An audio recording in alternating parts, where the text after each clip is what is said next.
السلام عليكم ورحمة الله تعالى وبركاته. هذا هو حين نسلقنا دليلنا قاربض عنتي قارنا مقفها استيل حارستي قارنا حقايا يورب ودعين وأنا دي بينو سو إيجين وحن مالين دويد أركي لأن يرى فربنا لسوء عليي وإلى بولغارسة حمرنا لوسو دويي قاركود ويأويين قارنا وابيا بناي وحيابا كأن ويابي وحكمدا ويلان يرى كجري أرضيدا أيا وأويي وحنا يري waxaan xidhnaa 2 sano haddaba waxaan arkay qaar far badan oo comment ka bixinayay oo ku qoslayay qaar koorna ay caayayeen sababta wiilku wuxuu yiri Soomaaliland waa maamul goboleed ee maaha dawlad madax bannaan sababtu saa u jiri waxay ahayd waayo inanka yar waxa uu xidhnaa 2 sano cid soo gurmatay muu hayn ilaa mooyee dawladda Soomaaliya horaa waxa loo yiri af wax cunay xishoode qofka haddaad wax tarto isna uu ku abaal gudayaa haddaba bal adigu qiyaaso adigoo 2 sano jeel ku xidhnaa oo dabadna qof wax ku taro intee in leegu abaal gudi lahayd isagu kaliya afkaabu kaga dhawaaqay anigu waxa laga yaabaa inaan xitaa waqti dambe u abaal gudi lahaa aan wax kale uga abaal gudi lahaa kulan u ducaayay bilaadanku waxa weeye inay ku garaadlayaal oo waxay xukumayaan kaliya waxay arkaan laakiin si xagga hoose eegi maayaan haddaba qaar baa lahaa ninkan waxa weeye waa fulay oo uu iska ooyayaa aday waa la isxinaya taabtan oo hiway dhaaftay ka waran marka inta qol madow lagu xidho shaabuug iyo si kasta lagu garaaco oo cuntada laga jaro oo dabadna 2 sano aad meel ku xidhnayd bal adiga ahaan iska soo qaado maxaad samayn lahayd Soomaalida waxay hore oran jirtay hubsiyo hal baa la siistaa weliga adan qofkan xaaladiisa iyo warkiisa ka warhayn lama xukumo waayo inanka yar fulay muu ahayn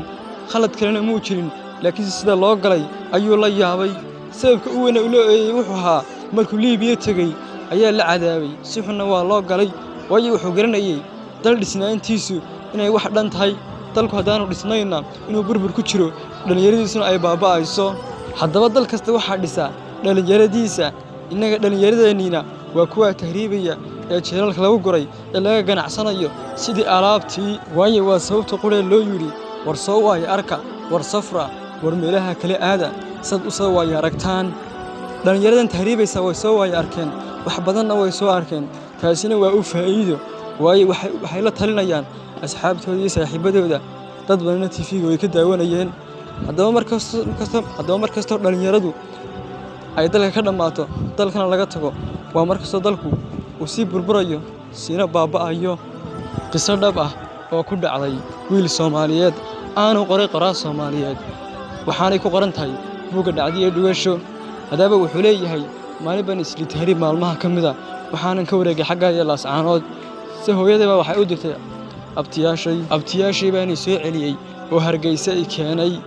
kadib hooyaday baan ku yiri hooyay kala dooran laba inaad gaari ii iibiso iyo inaad magafaha lacag siiso yaani in $8,000 iyo $10,000 aad u dirto dadna hooyay waxay samaysay waxa iibisay jago yar ay ku leedahay Hargeysa dadna waxa ii gaday taxi yar kaasan ku shaqaysan jiray wuxuu yiri markaan shaqaysanayay sanad ayaa waxaan iibsaday taxi kale 2 taxi baan lahaa sanadka